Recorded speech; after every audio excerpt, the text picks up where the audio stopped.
With respect to Benghazi,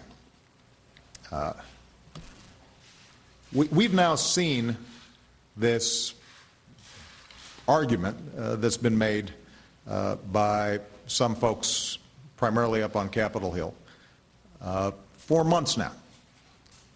And I've just got to say, here's what we know.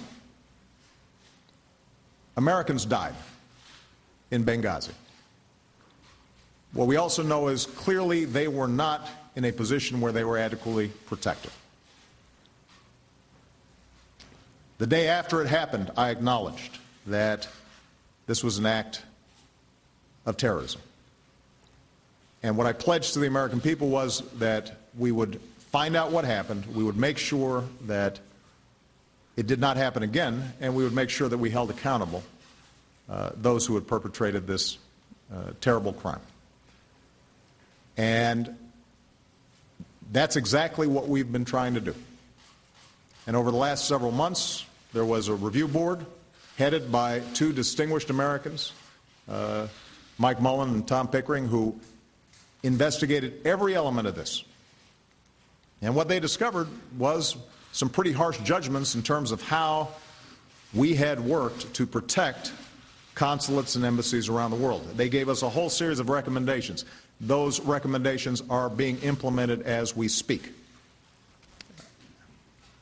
The whole issue of this, of talking points, frankly, throughout this process has been a sideshow.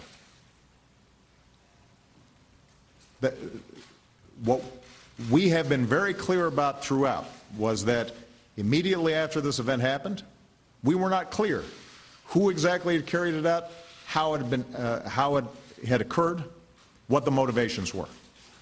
It happened at the same time as we had seen attacks on U.S. embassies in Cairo as a consequence of this film. And nobody understood exactly what was taking place during the course of those first few days. And the emails that you allude to were provided by us to congressional committees. They reviewed them several months ago, concluded that, in fact, there was nothing afoul in terms of the process that we had used. And suddenly, 3 days ago, this gets spun up as if there's something new to the story. There's no there there. Keep in mind, by the way, these so-called talking points that were prepared for Susan Rice 5-6 days after the event occurred, pretty much matched the assessments that I was receiving at that time in my presidential daily briefing.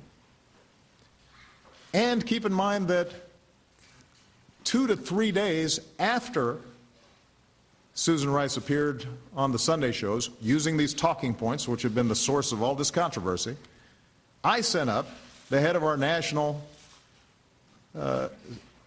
Counterterrorism Center, Matt Olson, up to Capitol Hill and specifically said it was an act of terrorism and that extremist elements inside of Libya had been involved in it.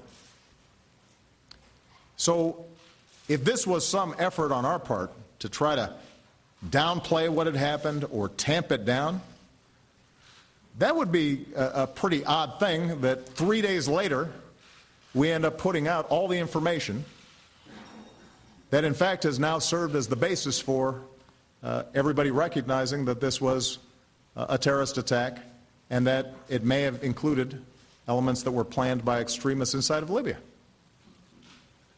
Who executes some sort of cover-up or effort to tamp things down for 3 days?